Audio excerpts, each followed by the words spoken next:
Magandang umaga po sa inyong lahat. Ako po si Benamin Abalos Jr. Ako po ay isang abogado. Ako ay graduate ng Ateneo Law School.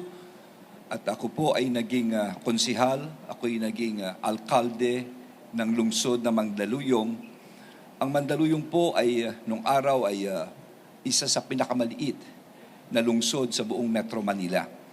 Ang aming area ay 1,120 hectares lamang. Tatanggalin mo ang welfare bill dito na wala kaming tax. Ganun din po ang 6 hectares, 120 hectares ng wakwak, recreational, 6 hectares po ng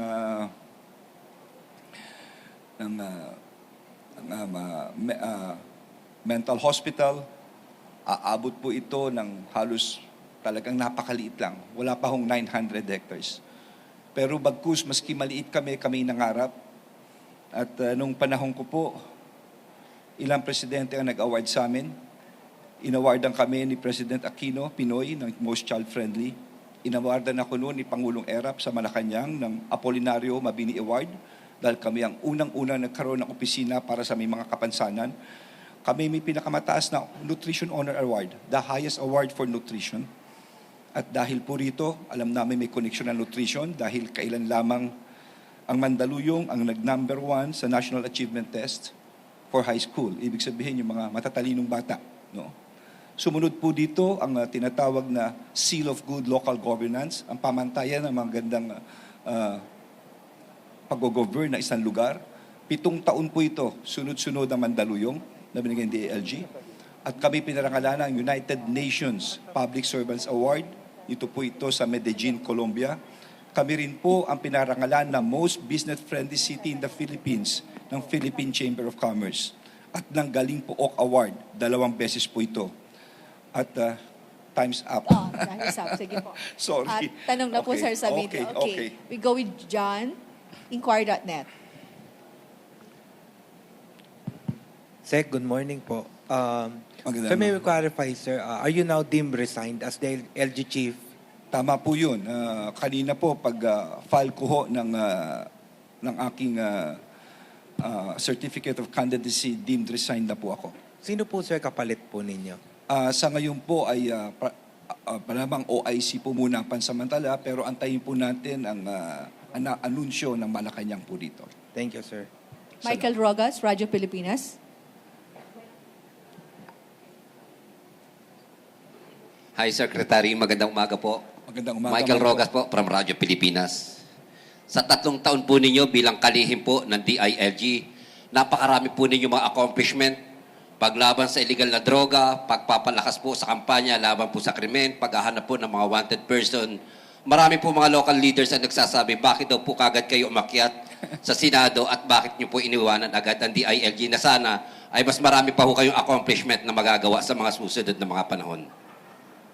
Alam mo, Michael, kanya-kanya pong kapalaran yan eh. Ano po? Ang importante lang sa akin, sa lahat na nagampanan ko, magmula mayor, magmula congressman, magmula nung COVID time. Ako po ang chairman ng MMDA. Napakahirap dahil kalaban mo nung COVID. Ngayon, DILG. Siguro ang importante sa kwento ay maganda yung ending. Iiwan ko ang isang departamento na very cohesive, very united. Dahil sa totoo lang po, pinakamahirap ang DILG dahil napakalawak. Isipin mo, susupervise mo lahat ng mga governor, mayor, hanggang barangay captain, yung polisiya, yung policy building, kakapacitate mo yan, aalamin mo mga problema on the ground. At the same time, sinusupervise mo ang problema ng krimen, ng police, problema ng BGMP, ng congestion, problema ng mga fire truck, fire station. Pagkatapos, meron ka pang Commission on Women, on Youth, on Muslim Affairs, meron ka pang Local Government Academy, meron ka pang Public Safety College, ikaw pa chairman na Polcom. So, you have to wear so many hats. May mga araw na hindi na ako nakakatulog.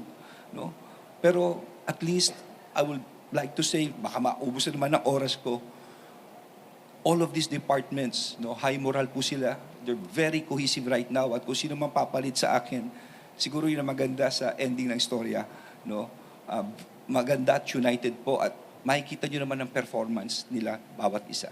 Sir, during your time as mayor po ng Mandaluyong, binansagan po ang Mandaluyong City bilang Tiger City sa buong bansa dahil sa mabilis na pag-unlad po, pagdami ng mga negosyo sa inyo pong lungsod. Paano po ninyo ito magagawa? Kasakaling kayo po ay maging senador na, paano po ninyo ito magagawa para po sa ating bansa? Well, number one, no, yun po ay inawardan sa akin ni Secretary Mar Rojas. Ito'y second most economically vibrant. Kaya kami tinawag na economic tiger of the Philippines, Tiger City. At hindi lamang yun, Michael. Kami lang ang kauna-unahan na lahat ng release ng tren. Binili po namin ito. At ngayon, yung mga dating informal settlers o quote-unquote sinasabi na squatter, ngayon landowners na. No? Inubos po namin yan at pabahay namin, sariling pera po namin ang ginamit namin. Pabahay po ito ng lungsod na Mandaluyong. Yun ang inunaman. At yun ang dadalhin natin dito sa Senado. Marami tayong tatalakayin. Number one, kuryente. Alam natin mahirap ang kuryente. Tayo ang pangalawa isa sa pinakamahal sa buong ASEAN. Tingnan natin, bakit nagkakaganon? Yung bang mga VAT, yung ating mga grid, no? In fact, sa isang hearing, sinasabi ito ni Cusi noong 2021 sa Senate hearing. Meron tayong excess na 2,543 megawatt, no, na power sa Visayas at Mindanao na pwedeng i-augment sa Luzon. Pero ano nangyari? Hindi nadala because yung transmission line kulang. Hindi ba? Isipin mo kung bumaba ang kuryente mo. This will mean dadami manufacturing, dadami po ang trabaho. At pangalawa, siguro tignan din natin ang agrikultura. Ang ating mga farmers. Ito'y gusto kong tutukan. Magandang ginagawa ng ating mahal na Pangulo, si Sakiko, no? Unang-una na magsasaka. Magpa 5-6 yan, uutang yan, sigurado. Siguro, importante tulungan natin yung ginagawa nilang ngayon. Gagawin nila ng 2% hindi ko maganda yan. Institutionalize na natin para mawala sa lahat sa magsasaka. Incentivize natin ang mga lupang agrikultura dahil baka mag-convert sila. Kung kailangan babaan mo realty tax, babaan mo. No? This is the kind of things na kinakailangan natin. It is what is called that's food sustainability. No? So yun, malapit sa sikmura, pagkain, kuryente, at higit sa lahat. Kung saan ako ngayon ng DILG governance. Ano ito? Yung Local Government Code 1991 pa yan. Yan ang Biblia ng lahat ng mga ng istruktura ng gobyerno. Pero luma na, nakikita natin depekto. Nakalagay dito ang barangay, ang papagawa ng barangay road. Hindi na po pwede yun. Yung polisiya sa agriculture, din-evolve natin, effective ba ito o hindi. Sa kalusugan, sinasabi rito, lahat ng probinsya kailangan may tertiary hospital. Sabi ng code. Pero hindi lahat pinanganak ng mayaman. May mga probinsyang mahihirap. Hindi nila kaya ito. Dapat pasukan ito ng national government. So yun, aside from the fact na of course, ang ating criminal code is already outdated. Being a lawyer myself, tayo lang yata ang may batas na dischero. Dischero is basta ka sa adultery, hindi ka makakapasok within a certain area. Maski sa Spain, wala nang dischero no? So maraming pwedeng gawin sa Senado. Mon Galvez, TV5. Sec, magandang umaga po. Mon Gualvez from Yeah, TV5. Mon. Yeah. Sir, given those somehow accomplishments you had at saka mga nagawa po from local government, how are you preparing as well sa pagharap po sa mga bashers or sabihin natin sa social media? How are you ready to face those masabi ho yung mga accomplishments that you had given na sa top 12 pumapasok ko kayo sa ilang survey pero nasa bottom?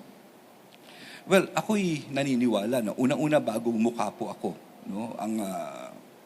Ang aking first time na may abalos na papasok po sa politika. Given yan Pero naniniwala naman ako mapanuri ang ating mga botante, no? So I'm offering myself dito po sa nagawa ko nung ako'y mayor, nung ako'y DILG, nung ako'y MMDA. Mahirap din yun, COVID yun, and you have to unite at naging template nung araw ay ang Metro Manila. Bashers, wala akong problema sa bashers. Basta alam mo sa puso mong tama ginagawa mo. Kung lahat ng bashers aasikasuhin mo, hindi mo mapupuntahan ang pupuntahan mo. No? As long as alam mong tama ito, no? Let's do what is right. No? And of course, natural lang kritisismo. Pakinggan mo naman ito. Tignan mo, baka tama naman sila. I-research mo. At kung tama naman ito, i-correct mo yung dapat mong gawin. Pero yun ang babash lamang kasi yung term na bashers, binabash ka lang for no reason at all. Pabayaan mo na. Pabayaan mo na sila. Kung lahat ng kumakahol sa kanto, titigilan mo, hindi mo mapupuntahan ang pupuntahan mo. Ang dami kong pinagdaanan na ganyan. At hindi ko sila pinansin. Ang importante, mission accomplished, nagawa ko po yung dapat ko magawa. Okay. Maraming salamat po. Maraming salamat po, Secretary. Sir, one last photo off sa gitna po.